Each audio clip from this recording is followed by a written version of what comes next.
Hey guys, what is going on? It is Ando, and we're going to talk about something that just absolutely pains me. I've seen it before so many times. We are now coming back to the second installment of our series because during GAC, when I was playing with a smaller account that I have been kind of running through, this is what we saw, right? And I created something like this before I had taken a little hiatus. These it really is just sort of mind-boggling to me when I see these things, right? So, and I get it though. I'm not out here to throw anyone under the bus. I'm not out here to try to come at this from a point of elitism. What I'm trying to do is give you guys loadouts so that way you guys can upgrade and fix your fleets. So that way at least there's some competitive advantage that you can gain from fleets. And again, I get it. I totally understand. This is one of those topics that people don't really talk about, right? Everyone wants to know what the best squad is. Everyone wants to know how to more efficiently farm a GL, all these other things, but no one really ever talks about fleets. It's just sort of one of those things where you kind of got to figure it out. Many people don't have the time to figure it out. So we're going to give you guys the easy button here. We need to make sure to share this to everyone. Share this to people that are, in the Carbonite and Bronzium leagues and all that other good stuff. But also just share this to the people that are just, you know them. They're just trash at fleets. It'll be a good ribbing for them. All right.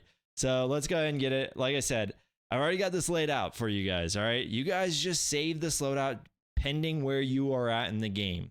Okay. So the first one up here, the I am a rebel fleet, right? That is like, I am brand new to the game or I have just started unlocking ships. Most of these ships are, I think, still given to you. Don't know. I haven't played the beginning game in quite some time, but I do remember like Phoenix, Ghost, those being relatively easy ships to unlock. Some of them are also like Cantina farms and all that other good stuff. I think Y-Wing is a little bit harder, but this is, make no mistake, right? This is just cannon fodder. This is, hey, hopefully we can compile some sort of, fleet together. But even if you don't have, like, let's just say you don't have Biston's U-Wing, just go ahead and throw anything that's not Ghost out there, right? Or sorry, the Phantom too, because you want the Phantom too. That's a good reinforcement. Throw out Rebel Y-Wing, throw out Cassian, whatever the case is. But yeah, just try to keep it, Rebel faction, target lock synergy, maybe a little bit. But yeah, this is a good, hey, I'm just a Rebel fleet. I'm not here to impress anyone or do anything like that. You will start to unlock the Falcon, right? That should be kind of your next little bit of a step towards, getting a better fleet. Millennium Falcon, it's a, I think it was a legendary event whenever it came out. And now it's in the journey guide. You can just kind of do it as you please. You'll need some of the bounty hunter ships, which is great because that goes into a meta fleet anyways. So it's a good build. But this is what you'll run, right? And there's a little bit of, hey, maybe you go Y-Wing in there as well. Like sometimes double tank is actually really nice. Sometimes you might go, Biston's U-Wing used to be really popular in this, but it was mostly to counter the negotiator fleets pre-Marauder. But yeah, just, this is, you want Millennium Falcon out in the starter. You want at least one tank out there. So you can kind of, mix and match as you see fit. Again, you really want Phantom 2 in the reinforcements because he's going to help lower that cooldown. But just to give you guys, also on top of the loadout, just to give you guys a feel of what it's going to do. So this fleet is something that came out in early 2019. So this was pre-negotiator, pre-malevolence. And you could see on offense, right? It kills basically everything that isn't, get to and above. So you're not going to kill any Galactic Legends with it, aka Profundity, Executor, and Leviathan. But you will have a shot at killing, First Order, which is funny because, whenever you're controlling it, you have a pretty good shot at killing First Order. You have an okay shot at getting like a good cleanup squad with Malevolence, but it's really, you're not really supposed to be able to do it. Like it's not reliable, let's put it that way. Yeah, you do okay against some of the the resistance squads, no longer, so long as they don't have the Zori Y-Wing, but you have a shot, right? You do have a shot. Again, this isn't meant to be hey, wow, congratulations on unlocking a legendary. It's an old ship for that. This fleet is an old fleet for that, and it's just not meant for that anymore. So just so you guys know. And then again on defense, right? It's you can get killed by a lot of things. Again, even if first order, if they playing it right, like it's a pretty easy slam dunk. So just know what you're getting with that fleet. Now, I will say this, okay? So we recently got the B-Wing, right? So B-Wing just came out, and I will say it's actually a really good fleet. Like, it's an end game fleet. Right now, it's hard for me to just like suggest that you just, go ahead and unlock Millennium Falcon and then just kind of skip it in the sense of, hey, like farming wise, it's not even available yet, right? But when farming comes out and it's available, I would actually recommend, like, you can still go for the Millennium Falcon, but then just don't put it in your fleet. It sounds weird. Again, I know it sounds so crazy to have a legendary and not use them, but truly this B-Wing fleet is actually really good. It's deceptively good, actually, because you look at the ships and it's kind of the same lineup except for this legendary that's supposedly really good. And all of a sudden it kind of is way better than the legendary fleet itself, even though it's got many of the same components. But we'll get into that a little bit later. The Rebels, they do have a Galactic Legend fleet. And this is it, guys. It is a 4-ship fleet. You do not need anything more than that in 99% of the battles that I've ever seen. And I will show you guys the data for that. So yeah, it's those 4. You don't need anything other than that. Let's go ahead and take a look at the data behind it, right? And yeah, right. So I specifically said, hey, the exact reinforcements, just the new, forget what it's called now, but the new ship for, I think it is Rogue One, right? So it's winning at like, a 99% or 98%. And I don't even know, like maybe some of those are just crashes. Like you can literally put this thing on auto and it wins. And it's a high banner win, right? Even over the average of what it's fighting, you're looking at pretty close to a 75 banner average. That's fantastic, right? This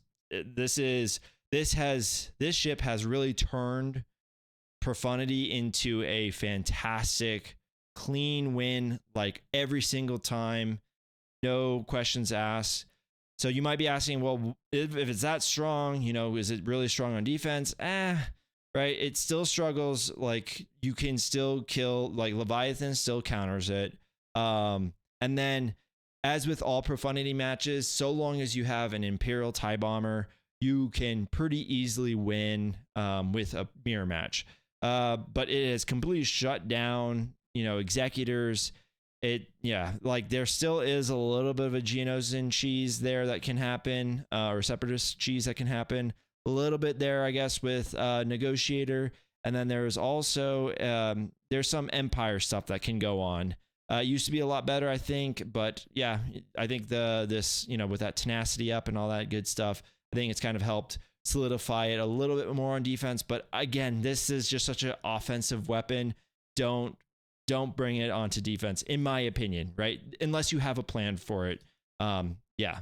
So let's go back into this B-Wing. Now, again, it sounds weird. You don't really want Han's Millennium Falcon anywhere close to this fleet.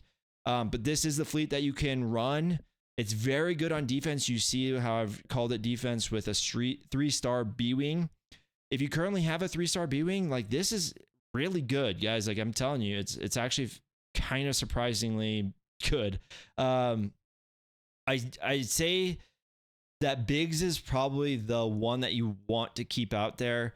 I would also say that Kyle Katarn is actually a really nice fit in there as well. So he's probably not mandatory, I'd say he's probably like the next closest thing to mandatory. And then for me, I like Biston, but the data supports both Biston and Cassian being in there. And then kind of their roles reversed. But this is kind of the fleet that I'm looking at for you guys to put this in your your fleet loadout like I have here. So let's go ahead and look at the data of why. So again, on offense, right, you're not doing so great. Like it's got a 74% win rate overall.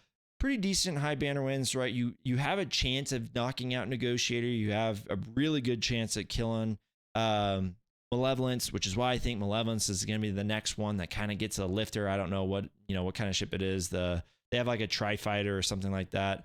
I don't know what we're going to get there, but like it just feels like they're kind of constantly going through some of these old fleets and just adding 1 or 2 ships to them to make them a little bit more relevant. And it just feels like Malevolence is probably there. Yeah, you got a really good shot at killing, Radis here. You got really good shots at killing, the First Order fleet.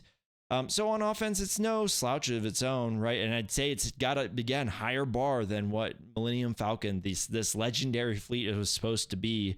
But again, it's old, it's dated, so it does pretty well. But here's why I would say bring it on to defense.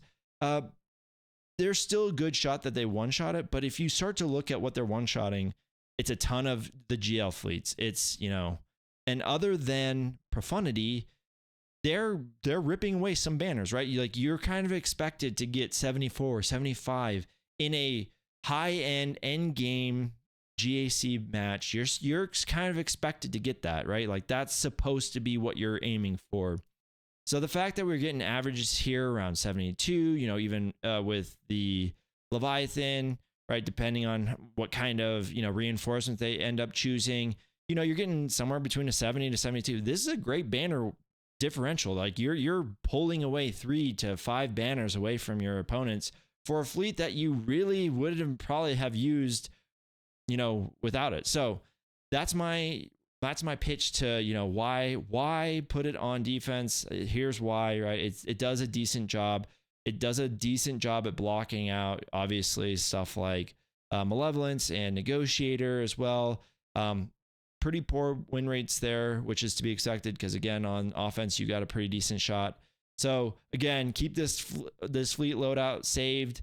The reason why we loaded up on 4 reinforcements there is because there's many times where people will have to 2-shot it, especially in TW.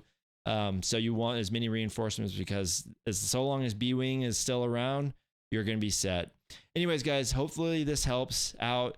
Remember to save these loadouts, guys. Please save us all from the eyesores that are just the random fleets that you guys put together.